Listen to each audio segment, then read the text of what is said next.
Welcome to the Cookbook, where we invite guests on to share the ingredients of what has helped make them the successes that they are. All of it, the good, the not so good. You're not going to find anything half-baked here. And our kitchen gets messy sometimes. That's when the fun starts.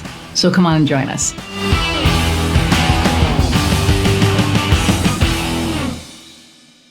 Hey everybody, and welcome to another episode of The Cookbook. I'm your host, Iris Goldfeder, and today's guest, I'm super excited. We've met a few times, and she's pretty awesome. She's a fellow East Coast girl, and it was funny because we talked yesterday, and I finally heard it. I was like, yeah, there it is.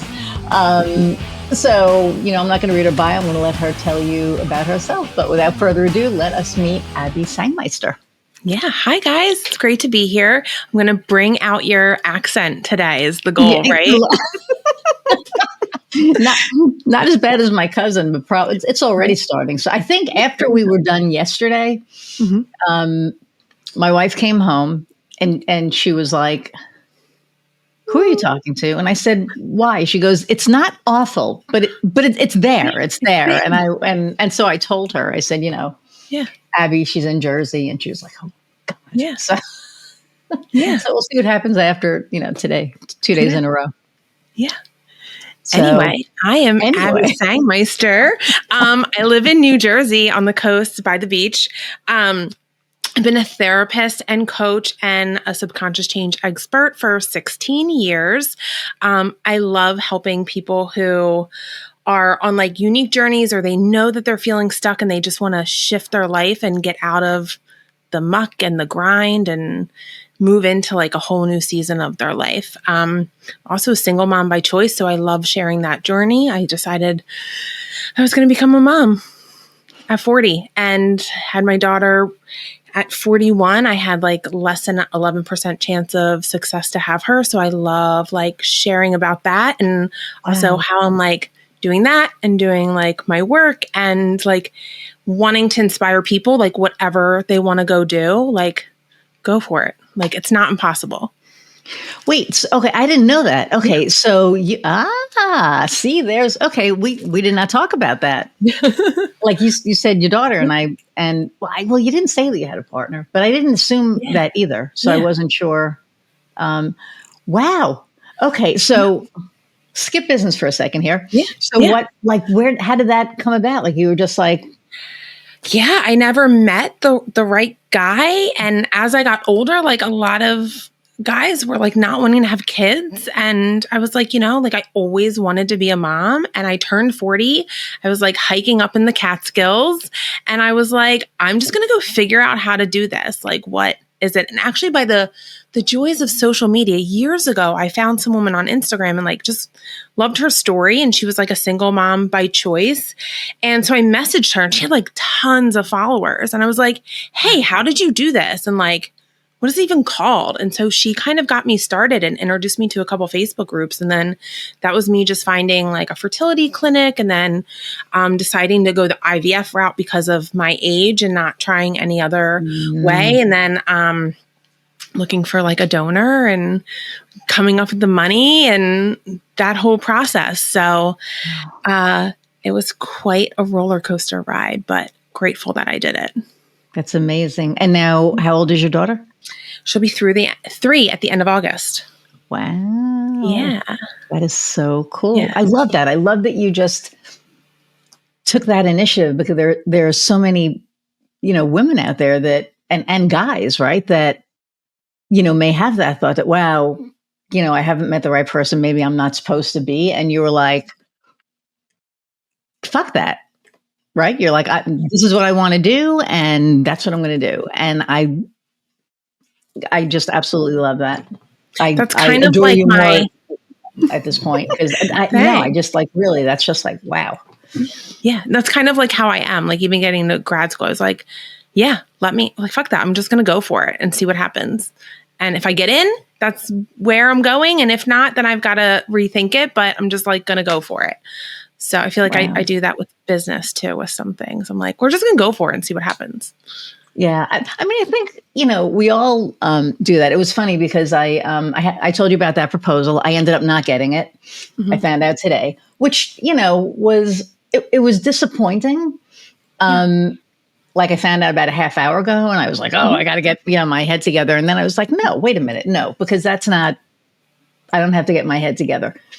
Yeah. I really believe that everything happens for a reason. And if I was meant to work with them, I would. And maybe it's a not now thing. Maybe it's that they have to do the other thing and then they'll come back and then it's going to cost them more money. But that's besides the point. And then also it leaves room for the right thing. The right person, now the right to come group. in, the right company, the right business, the right whatever. So, and I'm a firm believer of that. And I think that it's our mindset, right? Like we were talking about that. It was like, going for it and doing the thing. And you have to have that right mindset. And you totally clearly do. Yeah. Yeah. It's like, and laying that foundation and having it before you head into something, that's actually like what I talk about, like evolving whole. My method is creating a foundation where you can identify where you're coming from, right? So if you're going to like submit a proposal and you're coming from this place of like anxiety and anxious and like fear, and maybe you're like coming from a place of, there's like no words today. Like, like you're like, I need the money. Oh my gosh, I need to put this out there. When you come from that point, like stuff doesn't happen. And I like joke with people, but it's not a joke. I'm like, launch your whatever you want to do. Put up your new website and go somewhere, go on vacation where no one can reach you and see what happens. They're like, what? I'm like, trust me. It's like, you like put it out there, and you're also excited to celebrate that you launched a course, you got your website done, whatever it might be, and then go away. So like your reward a little bit, you're like also really feeling energized about going somewhere. And I just think there's something great about being off your phone so you're not checking all the time, to be like, oh, did that newsletter hit? Like how many people? Like, did anyone sign up for my workshop? Did anyone do this? And you're just like waiting for the numbers. And if you just like take that step back, and that happened every time that I would go away, I'd go on these hikes where I didn't have cell service. And then I'd be like, it just happened to be this kind of pattern. And I was like, wait a minute, now I'm just going to purposely do it. So when I launched my workshop that I had a few weeks ago, when I got the flow desk and all that stuff, and I was like messaging all these people about it, I just like disappeared, like onto the beach. I just turned my phone off because I knew I would be like checking, and I wanted positive energy out there for it too. Nice. Yeah. And unfortunately, I'm not like this week. I couldn't shut my phone off because my right hand is on vacation. Yeah. So it's like I had to have it on, and I was like, like I don't want to be thinking about this crap now. So, but again, it's like I think that when I decided to work with my scaling coach, Krista Grasso, I was like, am I ready to scale? But it's like, when am I going to be ready? Like I need to just do the thing, right? So I just did the thing. And now we're working on, things that will allow me to scale. And for me, it was weird because, like in the very beginning of my business, it was me and like somebody else. And now it's like me and a whole team. And when we laid it out and I saw the different parts and parcels, I was like, holy crap, that's my business. And she's like, yeah. And I was like, oh, okay. So then it put it in like a whole different, it helped me see things in a different perspective. And last year business kind of doubled, which was, again, it's like that mindset thing, but it was going for it. It was like, okay, I'm going to go for it. Where we're not scaling yet because I'm still the block because, people want to work with me. So I have to get it to the point where I have this offer, this like signature offer, so that it doesn't just have to be about me. Yeah. Yeah. And that they kind of trust the team aspect too. Like who's on your team and get to know them. Yeah. So I think it's but so, I'm looking at like, we were talking about like questions from yesterday. So, and I think this is really, kind of spot on for right now. So it's, how do you stay on target with big goals, especially as a mom when life throws curveballs at you? Yeah. Yeah. So, I mean, like actually right before we came on, my daughter was napping in the room that we're in right now.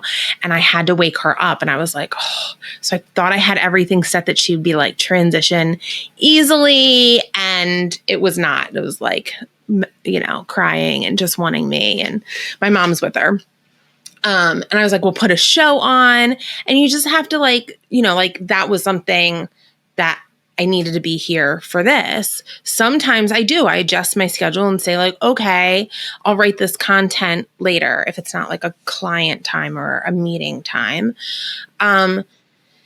And I think another really important piece is not comparing yourself to other people, which is really hard to do. Like whether they're moms or not, and you're just like you're just watching other people doing things differently, and you don't always know like what they have behind the scenes that are supporting them, or what their priorities are just different. And you can get caught up in that. And then your head starts to spiral and spiral and spiral. So when I'm writing my goals, I really think of what's the why behind them? Like really have a strong intention and why behind them. Yeah. And what's the priority? What do I need to support myself? And also like, what can I like put aside for now? Are there some things that like are just not going to happen like in other areas of my life? And it's just for a season, a short amount of time. And that's okay too, if I'm trying to do something different in my business. Yeah. And we talk about distractions like, last week I ended up canceling it. We had a tornado warning and I had to cancel, the podcast like literally last minute. And then, today it's like, and we talked about this, it's like pea soup out there. It's like 93 degrees and it's like, thick as hell. And, my dog, the one will not go outside. She's like in her spot and she's happy. And the other one keeps like going outside. And, I keep like, watching her. And then it reminds me of like, cause we know, I have ADHD. That's not like a secret, but we talk about these things that, can be distractions. Like, if this was a meeting with a new prospective client, right? And I'm, like going, looking to make sure that she's okay because it's 93 degrees outside. And it's like, are you coming in on your own? Or do I have to go out and get you? But she came in on her own, so we're good. But I think just in general, when you have that support, so you can, say, hey, mom, watch her, put this on. There are businesses out there that don't have that extra, we'll call it bandwidth, right? To be able to, navigate the distractions like that. So I feel that we're really lucky like that. I think you're lucky with your mom and I'm, lucky that, if I have to. And I'm, we had, oh man, when we first started this podcast, I think it was like after the first year, my coach at the time, she was my business coach, was going to be my guest, and her son, was, I don't remember how old he was, but it was like in July, and he's making his Christmas list. And she was like, I'm probably only going to be able to do a half hour because, he may only have 15 minutes in him. And I said, bring him on. And she was like, what do you mean? I said, I am, when I talk about authenticity, it's not just talk. I am 100%, who I am. This is my show. And I can run it however. So I said, have him in the room. If he needs to be in the room, have him in the room. And she's like, really? So he was in the room and, he was under the blanket and we're sitting there and, we're doing the thing. And, he's like picking out 5,000 things for, I'm not even kidding. It was probably like 100 different things that he was picking out for Christmas. And she was so at ease. Like I removed the stress. It was like, bring him. Yeah. It doesn't have to like obstacles don't have to be obstacles. They can actually be, additions. And And so I felt really good that I was able to do that. And then that gave her permission to when she's, when she was going to be a guest again, to have him in the room. And she was like, basically, this is my kid. And if I'm going to be on your show, you're going to have to accept my kid. Mm-hmm. And I felt so good at that point. It was like, yay, I was able to do that. I think that we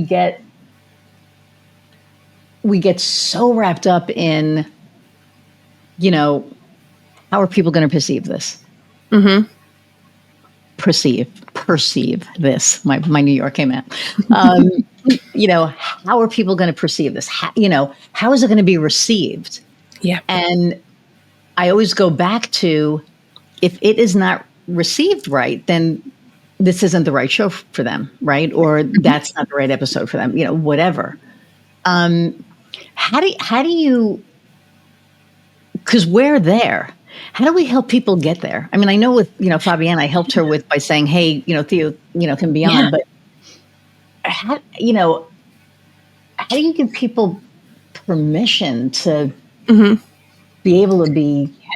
Yeah. I think a lot of that is like, one, the stories that you've been told. And so it's not easy. My mom only watches her when I work. It's a very select few hours a week. And so there's been a lot of networking calls that I've been on in the past 3 years where my daughter's with me when they're like, Abby, it's your turn to talk. And I'm like, nope, a minute ago was my turn. Now we have a screaming baby. And I just, you just like kind of go like, you let go a little. And I think so, like that letting go, it's scary. Like, this is not me. I'm like, hold tight, like not let go person. I swear I turned 40 and everything shifted. I was like letting go. And I was like, I don't care. Like, this is who I am now. But that comes back to like your mindset, the stories that you've been told, like the stories that you believe are true. And I think a lot of times in businesses, you're like, well, that's not appropriate. Like, can't break the rules. Like, and I'm like, now, new Abby, 40, however old I am. Like, who made those rules? Like, why? Yeah. Like, why is that a rule? They. Who's they? I'm like, who's that? Like, my sister's like in finance and corporate. And I'm like, why do you have to straighten your hair before you go into this big meeting with your boss? It's not even like a client. And even then, I'm like, why? Like, you're not in person, you're on Zoom or whatever they use. I'm like, but who said like you can't have curly hair and be a professional? Like things like that. I'm like, but why? I have a friend that's in banking and she's, has to wear heels. And I'm like, why are we still talking about this? Like, why is this still a thing? And I think deciding who you are first and getting comfortable and then putting that out there. And you're right. The right clients. I'm not the right person for everybody, and that's okay. And like your strategies and what you do, you have the right kind of, the right clients are going to fit with you. And it's okay if you don't mesh. We shouldn't mesh with everybody. Right. Yeah, because so like letting that go. Yeah. And I think if we do mesh with everybody, then it's very cookie cutter. It's not individualized, right? Is it real? And then are you real? Yeah. Like, are you real? Yeah. Like, no, I'm like, here I am. This is, and like you were bringing up your ADHD, and I feel like it's been talked about much more in the past few years, which I love. And like ADHD has so many strengths to it too. Oh, and that, like you can, right. And so like, that's a great thing. So but again, you're going to be a great match for someone who understands that and is like, oh, she's looking at the outside at the hummingbirds and the dogs. But I know when she needs to focus, she's there and she's dialed in because 100%. That's how her brain works. And it's 100%, but not everyone's going to understand that. Right. And it's funny because the people that are my clients, I'll be like, sorry, squirrel, and they're like, no, hummingbird. And I'm like, yeah, you're right. It's summer hummingbird. Mm-hmm. But, to your point, when you have ADHD, and I think that this is the biggest strength, is you see all the things. So all the things are happening, right? So, there are people that are just very focused and they're very almost like tunnel vision. So they can't do this. but we see everything. Like we see the whole thing, and we see the whole thing all at once. And for me, the cool thing is putting the puzzle pieces. Do you ever see The Queen's Gambit? Yeah. Oh, love that movie. Right. So, yeah. You know how she's like laying awake at night and the chess pieces are moving, which like gives me goosebumps every time I think of that. You know, it's like the puzzle pieces for me. It's like, okay, you know, this goes here, this goes here, this goes, okay, hummingbird. Cool. Okay. This goes, you know what I mean? And it's like, it clicks, and my clients, you know that. And I have clients that have ADHD, and that's a trip because we're like, both of us, you know, cozy You're taking turns. Yeah. It's like, okay, I'm reeling you and you reel me, and, you know, we need to reel each other in. But I think that, you know, being able to be comfortable in your skin, right? I think that's the biggest thing. And for me, you know, everybody who knows me, I am 100% comfortable, which is why I can be authentic. And, you know, we just did a thing on authenticity. We did a LinkedIn Live. I don't know when this is going to air, but it was in June, and it was on, is it authentic or a trauma response? And right. And a lot of times people think that they're being authentic, but they're really not. It's coming from like this place of trauma. And for me, I did the work. I did the inner work. And it took, you know, a good, you know, couple of years to really like get in and, well, if I'm going to be authentic, who am I? I mean, I kind of know who I am, but who am I? And now that I know, it's like, okay, I don't need that bravado. I don't need the stuff. So,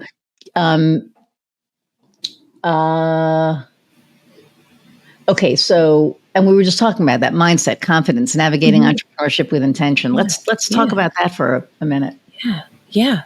Well, and I was going to say, like, the other thing is like doing hypnosis, like that's a great way to go into your subconscious, because for the most part, most of our like stories or responses have been developed between the ages of 0 and 7. That's when it's like really impacted our subconscious. So stories that you were told, things that parents were saying to you, friends, like whatever. And now here you are as an adult and you're like, why am I responding this way? Or why am I feeling this certain way? And you can get to it a little bit quicker sometimes by using like techniques like hypnosis to tap into your subconscious to see what is that limiting belief? How can we reprogram it or reframe it so it can now be something that helps us move forward? See, I like that because, you know, you say 0 to 7, and for me, my trauma happened at 7. Yeah. And then there was, you know, more trauma after that. But I was able, and I was just telling one of my clients this day, she's also a really good friend, but I was able to go back to my 7-year-old self and just be like, you know, come here, you know, pull her over and put her on my lap and hold her and say, I'm not going to be able to stop what happens. This is not on you. You know, I'll be here with you. You're not alone. And you are worth it. So just, you know, hang in there. How freaking healing was that? So powerful. And then it's like all the other moments in time where that like little 7-year-old you was like holding back to, or didn't take an opportunity or didn't see an opportunity, or, you know, or had like other situations come up that like link back to that or paralleled, like it heals like all of that too in a way. So just like kind of not wipes them out because they're a part of us, but gives us like a different perspective on them. Right. And then like now we can move freely with certain things like speaking our truth or talking about our trauma or just approaching things in a different way. Yeah. Yeah. And I think for, you know, entrepreneurs, one of the things that we were talking about was, you know, if you really want to get to know yourself, become an entrepreneur, because you're going to face all parts of you, you know, the good, the not, the good, the bad, the ugly, the happy, the all of it. And it's like,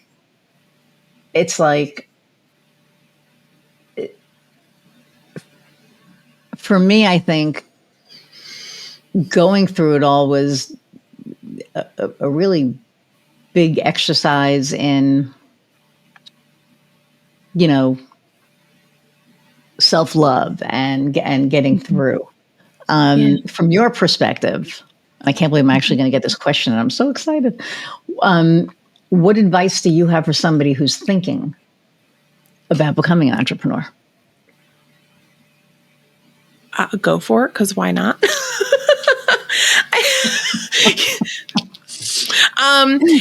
but I think like you're going to learn. I mean, of course, you're going to say go for it because you go for everything, right? I mean, but for the person who doesn't it's have your chutzpah. Yeah. I think like, again, coming back to like, why do you want to be an entrepreneur? Because I think sometimes people are like, there's like a myth of one, like, I'm going to be an entrepreneur and have passive income. And I'm like, there's no such thing as like passive income to me, because like you have to build the thing, right? Yeah. And that's going to take a lot. It's not overnight. You see these people who are like, make a workbook and you'll sell this many and what, like, no, making the workbook takes some time if it's a really good workbook, right? And then like the marketing and like building community or whatever for people to purchase the said thing, like that takes time. And then you still have to be on it. Like you're not just going to be sipping, I don't know, pina coladas on the beach forever and just like hearing ka-ching. And you're still going to have to show up and like promote it, even if you have a team. I feel like you still, so I think like that myth, like no passive income. I think some people are like, well, I'm going to have a lot of freedom. And while I want to say yes, like my schedule I create that works really well for me,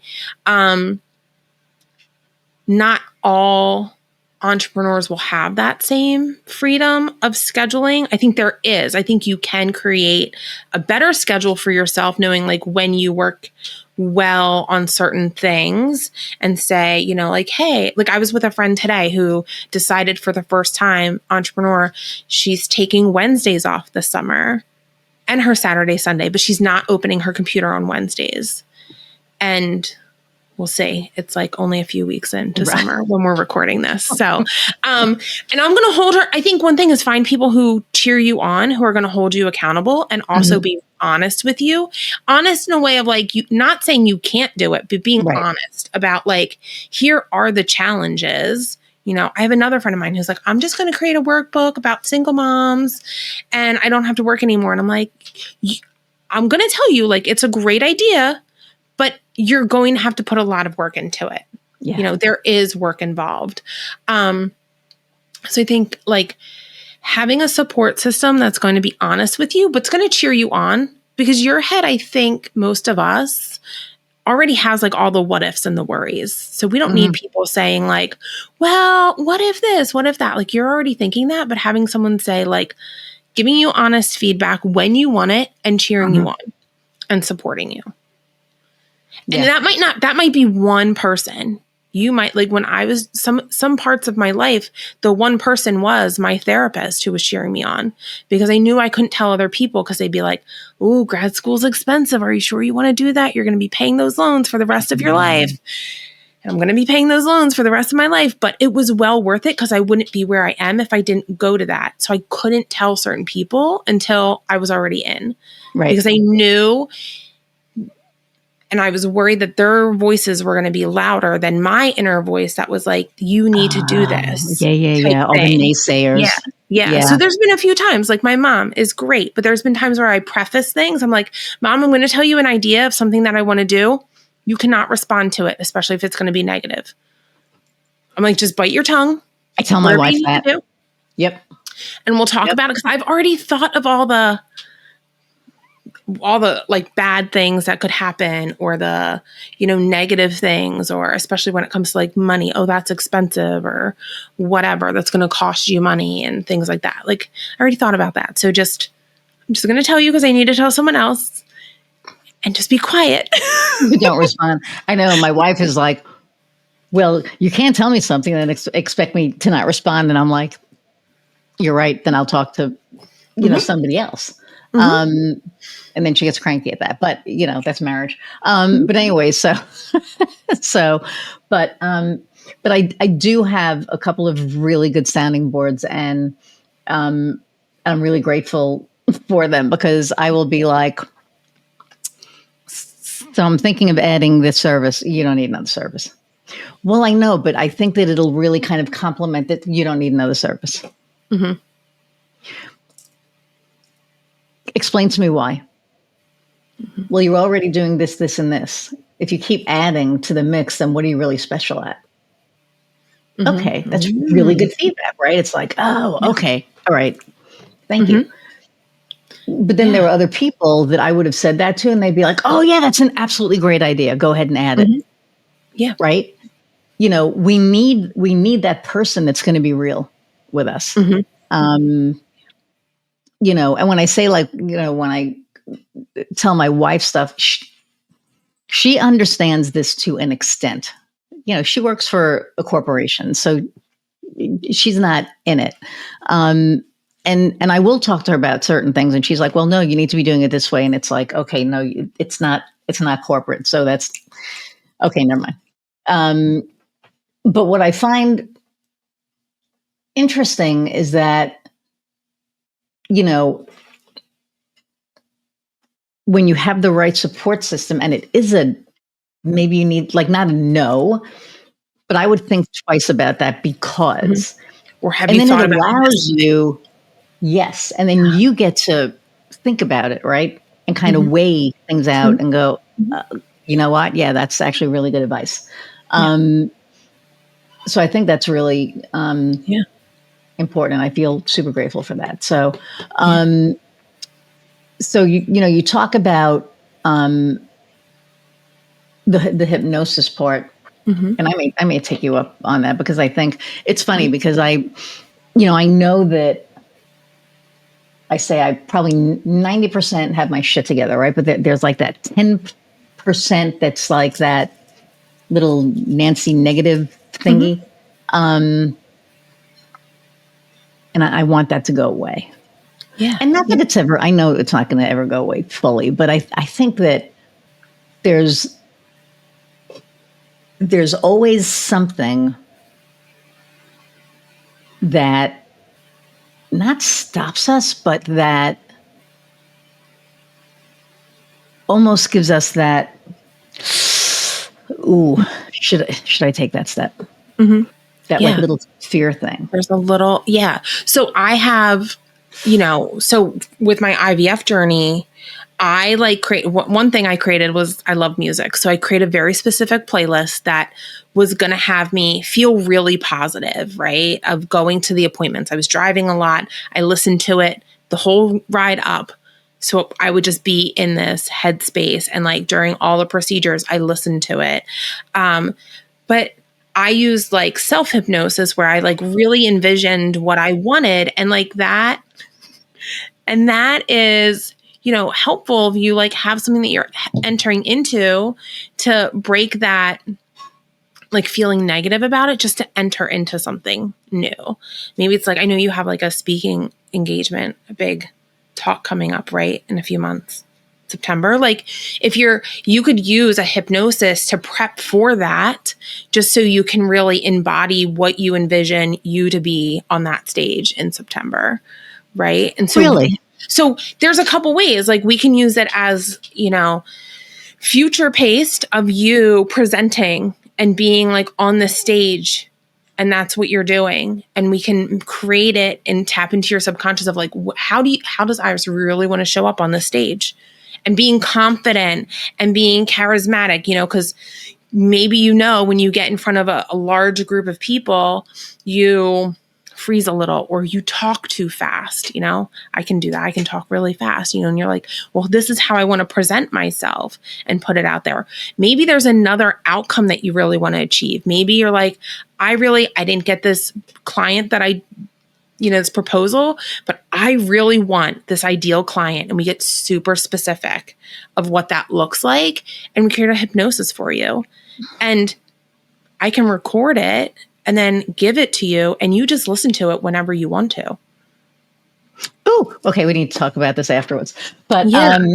Yeah. but it's funny because when I first was doing presentations, the first presentation I did was for oh gosh, it was this small little company, and I had a 45-minute slide presentation. I was done in like 20 minutes. I was like, oh shit.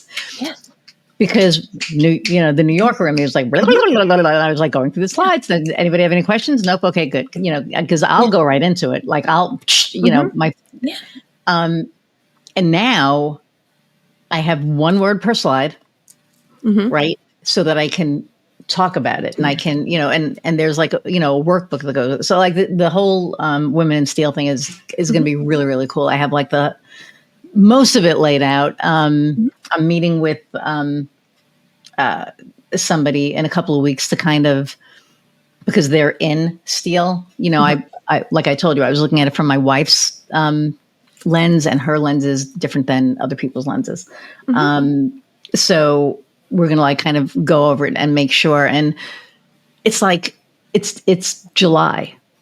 And when I first showed it to her, it was like May 8th. And she's like, man, you're way ahead of this. And I'm like, it's going to be September before we know it. And, and it's July already. So, I'm going, holy crap, it's July already. But I think that, what's important to me about speaking isn't me speaking. It's what message can I, that's why they went nuts. Amazon just delivered something. But, what message can I deliver that's going to bring value to people? Because I don't want to be on stage just to be on stage. I do that with my band, right? I'm up there, I'm singing and whatever. But if I'm going to be speaking to people, I want to make sure that I'm delivering something tangible and useful, and that they walk away from that going, "Oh, that's a lot of value." Yeah. Yeah. So that's my goal with anything that I do. With working with my clients, right? It's like, and I think anybody who's in business, our goal is to deliver as much value as we possibly can. Yeah. Because otherwise we're commoditizing. Otherwise it's like, well, it costs this much, and it's about cost and not value. And I think that anything that we do, we have to put ourselves into it so that we can, all of us into it so that we can, provide that value. Yeah. So I know I went on a tangent, but I just think it's really important, because there's a lot of businesses out there that are just about the number. They don't care about the value. They just care about the dollar amount. And, I think a lot of business owners are taught that, and maybe it's right for them, but I don't think it's right for everybody. And I think it's important that people find out what's right for them, right? I mean, like, how do you navigate that? Like when you're working with somebody, because I think that's like a really important, like we have our why, right? Like, why do we start our business? What, why? Yeah. But as they're out there and they come to you and they're like, Abby, how do you help them navigate that? It is talking about like, what are your core values? And a lot of times we get lost in that because we hear what other people are saying. And that's like one of my big messages. Like, we listen to so much, there's so much noise out there, and people are telling you like, you need to be doing this and you should be doing this. And like, this is what's worthy, and this is what your worth is if it's tied to this number, and this is what makes you valuable, and this is what doesn't. And coming back to like, well, what are your values and what's valuable to you, and what are your like core beliefs? Because that's going to dictate how you see what you're putting out there. And I also like our worth. I think a lot of times people forget what their knowledge and who they are and their experiences are have worth to it. And I mean, that's hard. I mean, that I will be working on for a very, very long time. Especially coming from like a therapy background. I mean, I honestly went into grad school thinking therapists made a lot of money because of what you see on TV, and like having gone to like a therapist who had this, like, she was like a career coach person. She had this gorgeous house, like mainline Pennsylvania. She had this, so I can picture it, sunroom with all these books. It was like the perfect thing, right? And I thought that, and I got to grad school and we were talking. They were like, haha, no, you're going to make like $50,000 a year. You're going to be paying this off your whole life. Yeah. But I truly believe, like, so that was a story that I was told, and I was like, nuh-uh, like, that's not true. That can't be. And like unpacking that and saying like, no, like what I give to people has value and worth. Like, I went to University of Penn. Like, I have the experience. I have the knowledge. I continue to like grow in different ways to provide for my clients. So like, I should get an increase. I mean, we could unpack a whole lot of like how the therapist community is and insurance and all of that. But, you know, I think just talking to other entrepreneurs too, especially women entrepreneurs, and in a lot of meetups that I go to, they're like, well, I don't know how to charge for this. Like, what's my worth? What's my value? I've been told this, and like standing in that. And like, again, like, what are those stories that you've been told? Like, or where did that come from? Like that, you know, maybe lack of confidence, you know, imposter syndrome. So I think if you can come back to you and doing like that inner work and saying like, what are my priorities? What are my core beliefs? What are my values? What makes me worthy? And I think that there's a, not an adage, there's like there was a story about this guy, and he wanted to build a deck, and he calls this guy up and he says, hey, you know, I need a deck, you know, how much is it? And the guy goes, 10 grand. He's like, 10 grand. I could build a thing by myself for $1,500. The guy goes, so do it. Yeah. Yeah. So the guy, he goes, he buys the equipment, you know, all the materials and, you know, the wood and the stuff and the tools that he needs. Right. And he's sitting there and like, he just spent $1,000. Yeah. And he's literally sitting there going, now what? Now what? Right. So then he calls the guy back and he says, okay, come and do it. And, you know, the guy comes back and he says, well, why'd you call me? And he said, because at the end of the day, your knowledge, like, I don't know what the hell I'm doing. I just spent $1,000 on wood and tools and nails and all this crap. And I have a blueprint, but I don't know how to do it.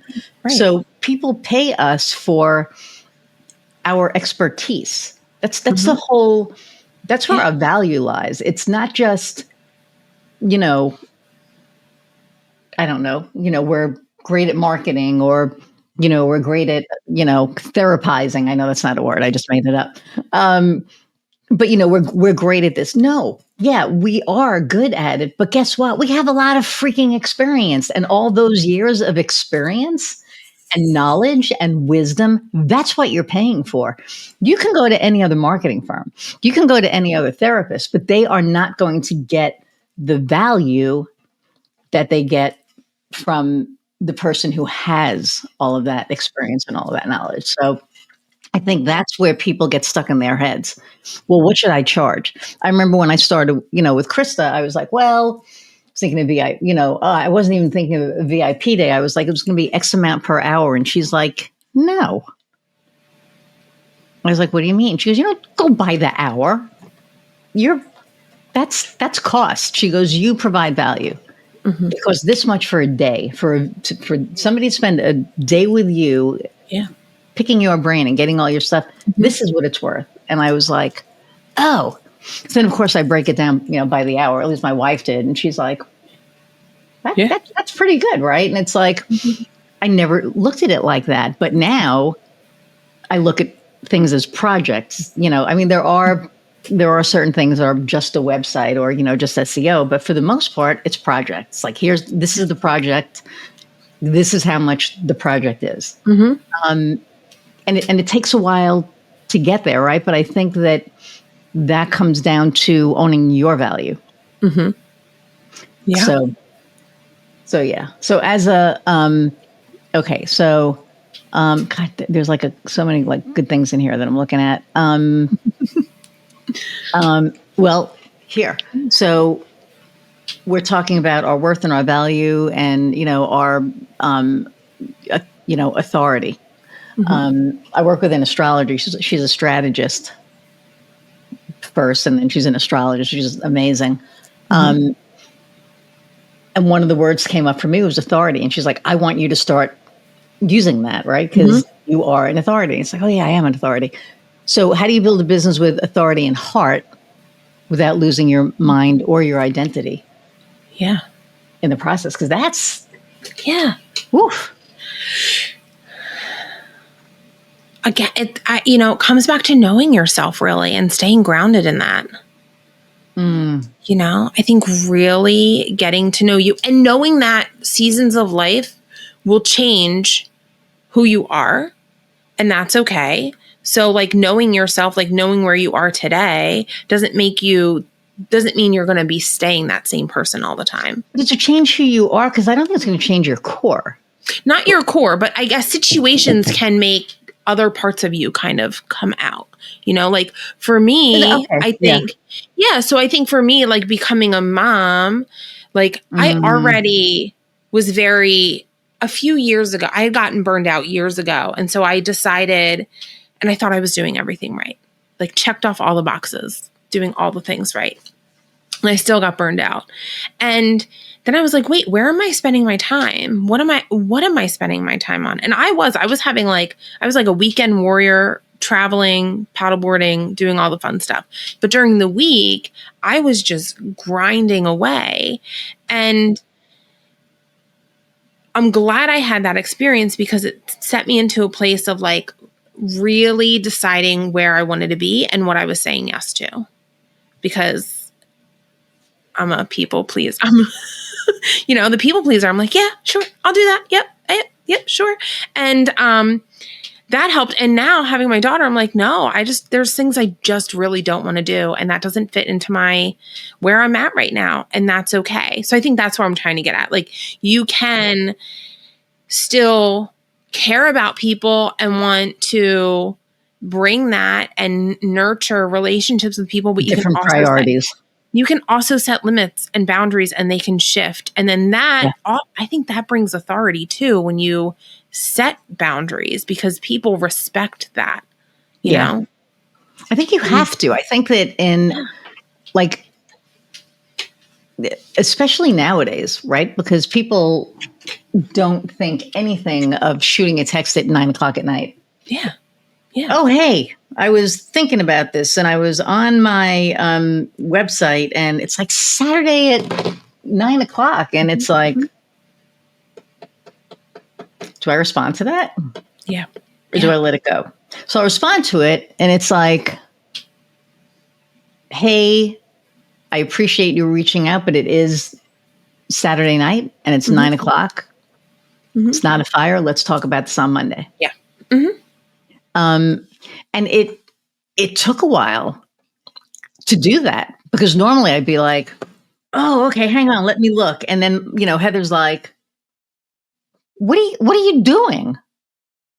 And I'm like, I'm just looking at the website. We're watching a freaking movie.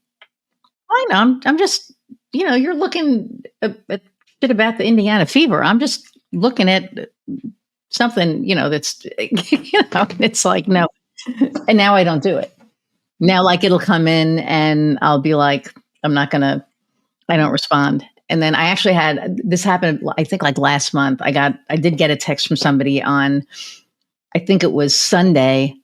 And I looked at it and I went, nope. And I didn't respond until Monday. And I said, hey, thanks for being patient. Not, I'm sorry, I didn't get back to you because I don't say that anymore, right? Thank you for being patient.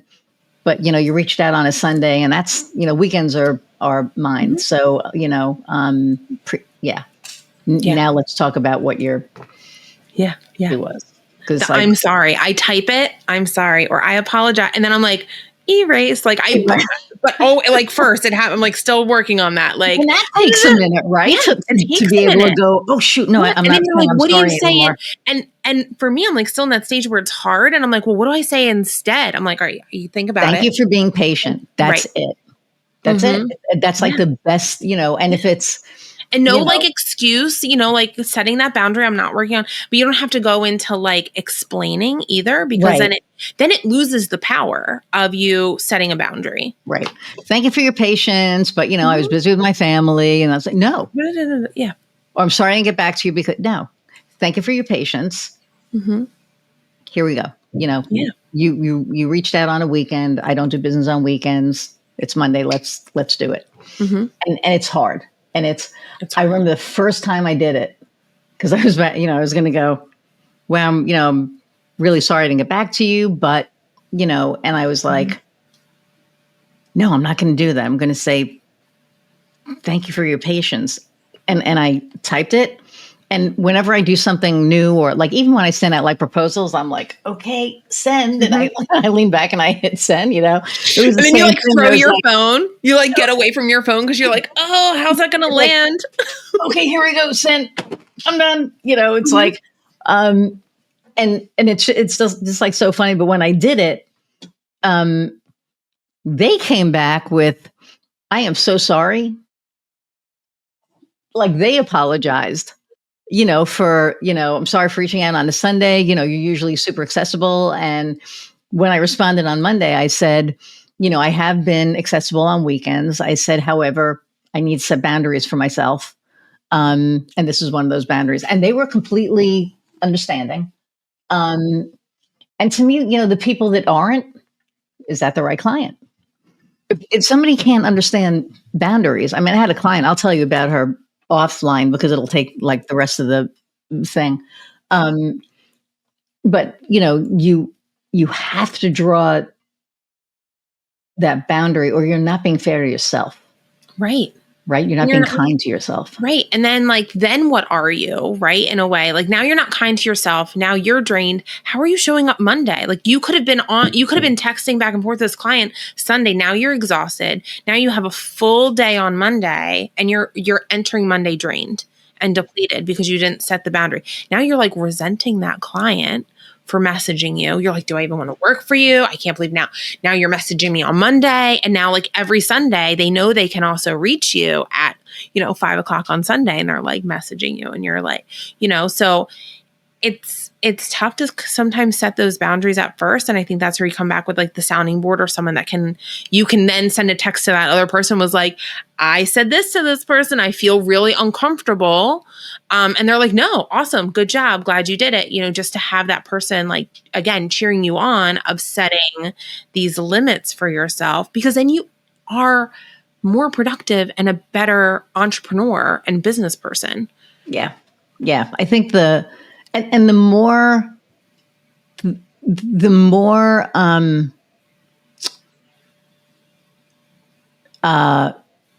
kind you are to yourself, because I think that's a kindness, right? Because you're setting that boundary because, it's something that you don't want, to do, and you shouldn't have to do it because, every other, if you go to a restaurant, they're closed on Sunday, they're closed on Sunday. You're not getting a meal. Yeah. It's not happening. Right. So, and that's how I kind of looked at it. It was like, okay, and even on a Saturday, it doesn't matter what day it is. If I'm off, and even if I take a day off during the week, right? There are some times where it's like, I literally need like a personal day. So I am taking this day. I will like leave my phone down, and usually, my right hand will handle the stuff. And if there's something really important, she'll be like, hey, but for the most part, I just like it's down, because you need, you have to give yourself those mental health days. You have to give yourself whatever that time is. Oh goodness, I have like all this. Okay. There was something that I wanted to ask you that was on here. It wasn't that. Blah, blah, blah, blah. We did that. I think this is important for moms. Mm-hmm. What's your real life CEO schedule look like as a mom? And how do you keep your kids' well-being front and center without burning out and having your needs met? It's a big question, right? Yes. So I start with, again, like what are my priorities really? And what are my priorities for my child? Not all the other things. Again, like everyone's got what they're telling you should be doing. And we're recording this, it's June, and everyone's like, you've got to do all these things with your kids and keep them busy. And like, we're programming them the wrong way. They need to be bored. They need to have this downtime because kids get burned out too. I've had friends, kids that are just huge meltdowns behaviors and different behaviors because they're exhausted as little as like 7 years old, right? Like 7-year-olds getting burned out and exhausted from just doing so much. So in creating my schedule, my daughter's with me almost all day, every day, except when I'm seeing clients and when I block out time to do like the behind the scenes business stuff. And so I decided like, what are the activities I want to do with her? And I put them in kind of first. I also have like, I don't have a lot of single, just me time, but I make sure that we do things that recharge me. So I love going for hikes. So we're like in a Mom and Me nature hike group, or caregiver and me. And then on days that I don't want to, because I'm an introvert and don't want to be around a lot of people, I'm like, we're just going to go for a little hike ourselves somewhere. And it's like important for me to do those things. So I create the schedule and put the things in that I know she will enjoy and get benefit out of, and the things that I also enjoy doing. Yeah. So, yeah. But if somebody's not used to that, how do they make that change? Starting small. Start small with small moments too, of like, how can you fit in like little moments for like yourself as a parent to recharge?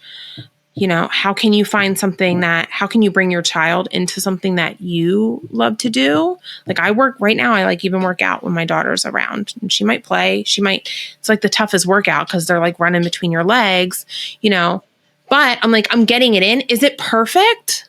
No. Is it like the way I used to train? No. But what's my priority, and what is it that I really want out of what I'm doing right now? And it's a season. In a few months, it's going to be completely different. And in a few years, it's going to be, before I know it, she's going to be asking for my car keys. That's probably next week. Right. But so I think it's like finding these small moments and learning about yourself too. So if you're an entrepreneur, like for me, if I sit down and I work really good in a chunk of time to batch and get things done. And then, so I make sure I have hours where I'm not putting clients, I'm not putting meetings in, and I block that out. I don't touch it for anything. It's super important. I also put things in my calendar that are really important to recharge me. I don't have as many because right now I feel fine with that. But like if you're someone who's like, I need to go do meditation every day, you put that in your calendar and put the why behind it. Here's why I love to meditate. Here's how it makes me feel when I meditate. So when that reminder pops up and you're about to schedule a doctor's appointment or a business meeting, or you're like, oh, my kid wants to go to this thing. You're like, oh no, that meditation keeps me grounded. It keeps me feeling centered. It helps me interact with my child and my family and people in business better. And here's my why. And you make it really clear. So when it comes up on your calendar and you're thinking about double booking yourself, you're like, ooh, you really think twice about it. I love that. I think that's so good. So I have like every few days, like 20 minutes blocked so I can play with them. Yeah. But I don't have the why on there. It's just, and my why is because I want them to feel loved and not see mom behind, this gate all day long and she's not accessible. Right. And so like you have that in your routine already, but if you don't, you put the, I don't always do it. Yeah. So adding that why or like, like like maybe it's also a memory of something important. So years ago, I live at the beach. I was traveling to Wrightsville Beach, North Carolina, and I got up early. I'm not a super early morning person. I got up early, made coffee, went out on the porch and watched the sunrise. We actually had like a place on the beach, and I got to see the sunrise. And I was like, why don't I do this at home? I don't see the sunrise at home. I live a few blocks. I could walk to the beach. And so I put it in my like Google Calendar. I said, go watch the sunrise like you did in Wrightsville Beach, because I knew it was a core memory. And I put it reoccurring. It pops up randomly, like a few times a year, reoccurring forever. Sometimes I see it and I go, and I just like swipe or whatever. And other times I'm like, oh yeah, hello, you haven't gone to see the sunrise or the sunset, like Right. those things are important to me. And also that reminder gives me a moment to reflect of like, ooh, what else are you doing or not doing that's important to you? So putting that in. So it could be like a memory of something, like I know when we chatted one other time, you have like some restaurants that you really love. And sometimes like things just fall off of our routine. So even just popping that in there, like book the restaurant that you love, like go, like summer's coming. I know I love going to like concerts, like make sure you look for one because sometimes it's just not on your radar anymore. Like I put one in there because like April it's like just cold and windy all the time. So I put in like January, March and April is really tough. Go book a vacation somewhere. Nice. What happens like March, April comes and you're just like grooving and you forget. Yeah. So you just put like these reoccurring things and like the why behind it. Yeah. I love that. That is awesome. Okay. So we're I knew it was going to, every time, like I knew this was going to go fast. So how do people find you? Yeah. So Evolving Whole is my website, my Instagram, Facebook. I have TikTok. I really don't use it. You can find me on LinkedIn. So those are like the key points. I have a newsletter. Show notes. Yeah. So we'll have everything in the show notes. Yeah.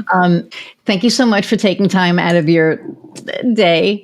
And the last question that I ask all of my guests is, what lights your fire? I was thinking about this when I watched some of your other episodes, and I'm like, oh, do I have to pick one thing?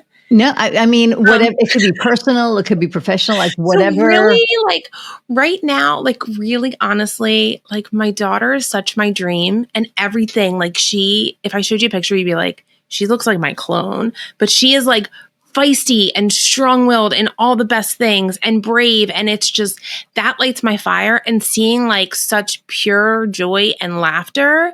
And that inspires me to make sure, like I'm getting the chills, make sure I'm doing that and to remind other people, because somewhere along the lines, like we forget to like laugh and we forget like how brave we can be. And I'm trying to raise her to like have a voice, and like, by doing that, it's encouraging me to have a voice. So really, like, she lights my fire to like light other people's fire, and that lights my fire. So it's just like this whole thing, like that's a whole lot of fire. It's a lot of fire. We're like burning. I mean, we're in a heat wave here in New Jersey right now when we're recording. So and that's what it is. Indiana, so yeah, that's awesome. Thank you so much again for taking time out. Hang on one second. I'm going to say goodbye, and I'll be back. Everybody, thank you so much for hanging out an hour plus. Really appreciate you. I know I didn't do this in the beginning, so please like, share, subscribe, download, leave a review. Reviews are really helpful. And leave a comment. What did you glean from this conversation? Like, did you grab a little golden nugget out of this? Thank you all so much. The more you watch and do all the things, the more I get to do this. And this is truly my passion project. So appreciate y'all. And until next time, go out and find what lights your fire. See ya.